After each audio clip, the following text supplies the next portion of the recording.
라오스나 태국 치앙마이 인근 근처에 가서 산속 마을에 가서 고산족 처녀 만나서 결혼하면 뭐 순수하고 아주 청정 지역에 자라난 환경이기 때문에 인간적이고 어른들 공경 잘하고 가족들 간의 우애를 중요시하고 예절 바르고 온순하고 남편한테 잘 주고 잠자리 거절 안 하고 뭐 그런다고 하는 사람들이 많이 있어요. 그렇게 막 선전을 해요. 왜냐하면 도해지 사람들이랑 국제 결혼 시키기가 조금 조건을 따지고 하다 보면 성사시키기가 어려운 것이 있거든요. 그런데 산속 마을 가서 한번 사람 만나보세요. 문명을 등지고 살았어요. 근데 산속 마을에 가면 그 결혼 정년기 19세, 20세, 21세, 22세에 지금도 산속 마을에 가서 사는 애들이 없어요. 다 도시로 나왔어요. 그래서 뭐 안마장에서 일하고 유흥업소에서 일하고 식당에서 일하고 SNS에서 그 러브캠으로 맹활약들 하시면서 외국인들 상대로 돈 차곡차곡 모아가면서 아가씨 하나에 외국인 부자 4-5개 관리하면서 월 4,000불 5,000불씩 벌어들이는 시골 처녀들은 거의 다 도시에 나와 있어요. 그런데 가끔 국제결혼 콘텐츠를 보는 게 아니라 제 영상을 이제 스크롤 하다 보면 지나가죠, 제목들이. 아직도 그렇게 현혹하는 영상들이 많이 있고, 또 개중에 거기 국제결혼 업체 중에서 나름 소신 있고 뜻 있는 분들은 그런 결혼업체에 속지 말라고 바른 이야기하는 그 콘텐츠 채널 운영하시는 국제결혼업체도 있더라고요. 그런데 참 그 공교로운 게 양심적으로 일하고 바른 소리 하는 국제결혼 채널은 구독자도 적고요. 조회수도 안 나와요. 그런데 그 흥미 위주로 과대과장으로 막 부풀려서 빠다치라고 양념치고 구라 바르고 막 버터 칠한 그런 채널은 구독자도 많고 조회수도 잘 나와요. 그러니까 사람들이 그 보는 시각이 바른 소리보다는 나는 어차피 국제결혼할 사람 아니야. 근데 내가 볼 때 즐겁고 신나고 재미나고 그런 영상을 선호하는 세태로 대한민국이 바뀌어가고 있는 거죠. 오늘 제 주변을 통해서 한국에 1958년생이시래요. 모토바이크, 뭐 할리스타 이런 큰 오토바이를 타고 여행 다니시는 매니아신데 혼자 되신 지가 몇 년이 지나셨답니다. 그래서 베트남의 국제결혼을 생각했는데 사람들이 베트남 쪽에 국제결혼을 하다가는 사기 결혼이 많으니까 마음도 먹지 말라고 그래서 라오스를 생각을 하게 됐고, 제 지인의 지인을 통해서 태국에 있는 지인 또 비엔티엔에 있는 지인 통해서 제게 이제 연락이 단 거예요. 그래서 뭐를 준비하냐고 물어보시더라고요.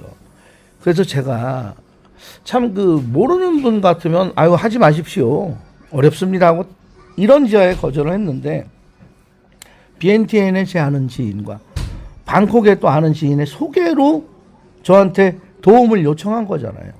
그래서 제가 얘기를 다 해줬어요, 세세하게. 일단 서류부터 68세대 20대 아가씨면 웬만해서 결혼 비자를 받을 수가 없을 겁니다. 중간에 아이가 있는 것도 아니고. 완벽하게 하기 위해서는 오래전에 혼자 되셨다는 이유와 라오스에 와서 이 아가씨를 어떤 루트로 어떤 배경으로 연애를 진실로 했고 혼인의 진정성을 보여줄 수 있는 동영상과 사진과 그것을 증명해 줄 사람들의 증언도 필요할 것이고, 먼저 한국에 계신 분의 재산세 납세 증명원이나 소득 증명원이나 만약에 토지나 가옥이나 뭐 땅을 가지고 있으면 소유하고 계신 등기부 등본, 본인 명의, 그리고 범죄 경력 증명서, 건강 진단서, 그다음에 주민등록 등본, 주민등록 초본, 그다음에 기본 증명서, 상세 증명서, 뭐 여러 가지 증명서가 있어요. 동사무소에서 떼는 거. 그리고 이제 오셔가지고 라오스에 누가 오면 저 68세 할아버지 오빠랑 결혼할 거예요. 손드는 사람 없거든요. 그럼 이제 라오스에 아는 지인들을 한 10명 정도를 아주머님들을 동원해서 그 결혼을 원하는 사람을 찾아내고 그 사람들을 만나서 소개한 사람들의 도움을 받으면서 하나하나씩 확인해가는 절차가 필요하고, 이제 어떻게 두 분이서 마음도 맞고 눈도 맞았다 그러면 그냥 며칠 같이 지내서 악이라도 확 생겨나면은 조금 인도적인 차원의 그 배려를 받을 수가 있지만, 비자 문제에 있어서 68세 드신 어르신이 무슨 수로 아이를 임신을 시키겠습니까? 그래서 그런 것들을 설명하고 비용 이야기를 하시길래 뭐 10명 정도가 아주머님들이 참신한 민간인을 구해내려면 소개비도 들어갈 것이고, 뭐 지참금이라든지 또 같이 여러 차례 동행해서 시골 마을도 갔다 오고 그 집 어른들도 만나고 사는 곳도 가보고 뭐 3번 4번 만나가지고 국제결혼 업체들처럼 마음에 드니까 일단 혼인신고부터 하시고 첫날 밤 치르시고 지참금 주시고 이런 방식이 아니라 인간적인 면으로 다가가서 그 집 식구들하고 친해지고 하려면 시간이 걸리니 혼자 다니실 수 없으니 제가 돕던, 제 후배가 돕던, 우리 가이드가 돕던 그런 비용이 들어갑니다. 그래서 요즘 뭐 국제결혼 업체들이 그렇게 얘기해요. 뭐 계약금 800만 원 받고 뭐 1000만 원 받고 뭐 500만 원 받고 뭐 또 300만 원 받고 신부 뭐 교육비 한 달에 뭐 200불에 뭐 생활비 뭐 한 달에 300불에서 이렇게 얘기하는데 실질적으로는 추가로 들어가는 비용이 많아요. 그래서 국제결혼했다는 분들 보면 베트남 국제결혼 보통 4천만 원 넘어가고요. 뭐 라오스도 거의 4천만 원 넘어가는 분들이 많더라고요. 근데 그 4천만 원에는 이제 혼인신고하는 비용이라든지 뭐 비자 받고 뭐 이런 대행 비용은 또 빠져 있는 거예요. 그래서 제가 그거보다는 훨씬 적게 들어갑니다. 그러나 직접 결혼의 의지를 강하게 표명하신 한국 남성분이 들어오셔서 저하고 만나서 이야기를 하고 정말 거짓 없이 투명하게 사실적인 대화를 해서 해야 되는데 아마 서류 띄다가 열받아서 포기하는 수도 있습니다. 왜냐하면 한국 남성분의 서류만 떼서 되는 게 아니라 라오스 여성의 서류가 나와야 되잖아요. 라오스 여성에 보면 가족관계 증명은 없는 사람도 있고요. 신분증 없는 사람도 많아요.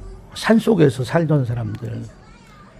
그런 사람들 만나가지고 연애는 좋았어요. 서로 감정도 좋고 그 친구도 나를 좋아하는 것 같고 나이를 초월하고 국경을 넘어선 플라토닉 플러스 이 몸이 함께하는 사랑을 나누긴 나눴는데 피지컬도 러브, 머리로도 사랑하고 로맨티스트로서 다가서는데 성공을 했는데 님이럴 서류가 없는 거예요. 서류가. 그럼 어떻게 결혼 서류를 만드냐고요. 그리고 요즘은 이제 대사관에서도요, 공관에서도 서류를 엄격히 심사를 해요. 그리고 또 뭐 보안 서류 갖고 와라. 하다못해 여기 마오스 병원이나 라오스 병원 가서 건강진단서 뛰는데 한국 같으면 그거 3시간이면 돼요. 오전에 가서 하고 오후에 2시에 받아오면 되는데 이 나라 그게 4일 5일 걸리고요. 4일 5일 만에 기껏 받아갖고 왔는데 사람 영문 HLA를 HZA로 쓰는 것도 많고 LEE를 LEI로 써주는 것도 많고, 그러면 한국 같으면 그 자리에서 수정본 해가지고 다시 스탬 찍어주고 하잖아요. 여기는 그것도 다시 하려면 높으신 분 스탬 도장이 오후 3시인데 벌써 퇴근을 하셨대요. 오전 11시인데 식사를 가셔서 언제 오실지 모른대요. 그러면 그것도 그 다음날 오라 그러고, 이름 하나, 알파벳 철자 하나 고치는데도 이틀이 걸려요. 그리고 뭐 이런 공항 같은 데서, 한국은 공항에서 영문 철자 이름이 틀리면 금방 수정을 해서 비행기 타는데 탑승하는데 지장 없이 해주지만, 이 라오스나 이 태국의 웬만한 지방공항에서 영문 철자 하나 틀리면 어쩌면 비행기 못 타는 경우도 있어요. 그 다음 비행기 타고 가요, 그 다음날. 그러니 하물며 결혼하는 국제결혼 서류에 조금 미비되거나 철자 하나 틀리면 또 며칠이 소요될 수도 있는 거예요. 그래서 한국의 구청이나 한국의 시청이나 동사무소 기준을 잡고, 그분도 그런 얘기를 하는 거예요. 제가 이것저것 서류를 다 얘기했더니, 아이 그거 저기 뭐 대사관 가서 컴퓨터에다가 내 주민번호하고 이름만 넣으면은 그 서류는 다 뗄 수 있는 거 아닙니까? 아이고, 대사관에 가서 그 서류를 떼려면요, 공용인증서를 대사관에서 도움을 받아서 만들어가지고 한국 핸드폰으로 인증을 받아서 뗄 수 있는 서류가 있고, 주민등록 등본, 초본 이런 거는요, 기본증명서, 상세증명서, 본인 사실 확인서 이런 거는 정부 24시 들어가서 또 떼야 돼요. 그런데 그 공용인증으로 혼자 대사관 가가지고 대사관 민원 컴퓨터에 앉아서 혼자 그것을 다 떼신다? 못해요. 저 같은 반전문가도 가면 헤매고 한참 있다가 그걸 적응해가지고 서류를 뗀단 말이에요. 그리고 대사관에서 한국의 대사관 직원들이 창구 바깥으로 나오질 않아요. 그 창구에 구멍 아크릴판에 뽕뽕뽕 꼭 그 교도소 면회하듯이 그런 창구를 두고 이야기를 하고요. 저 컴퓨터 가서요, 거기서 뭐 어떤 스페이스바 누르고요, 게시판 들어가셔서요, 몇 번 내용 클릭하시고 출력하세요. 막상 출력하러 들어가 보면요, 모니터 화면에 가면 뭘 눌러야 될지 하나도 몰라요. 그래서 한국에서 다 준비를 해갖고 오셔야 되는 건데 그만큼 쉽지 않다는 거예요. 그런데 뭐 산속처녀를 만나면 뭐 결혼도 쉽고 돈도 적게 들고 부모도 잘 모시고 부부간의 우애도 좋고 잘 주고, 일단 한국 남자들은 잘 줘야 좋아하거든요. 남자가 야 오늘 한 번 하자 하는데 여자가 아 오늘 할 기분 아니야, 몸이 준비가 안 됐어. 한국 여성들은 그렇게 거절을 하잖아요.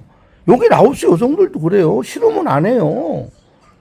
근데 뭐 무조건 잘 준다고, 무조건 잘 안 줘요. 자기 기분 쑥 틀리고, 한국 남자가 돈 주는 게 패턴이 틀려지면 여자가 가진 무기가 뭡니까? 그거죠.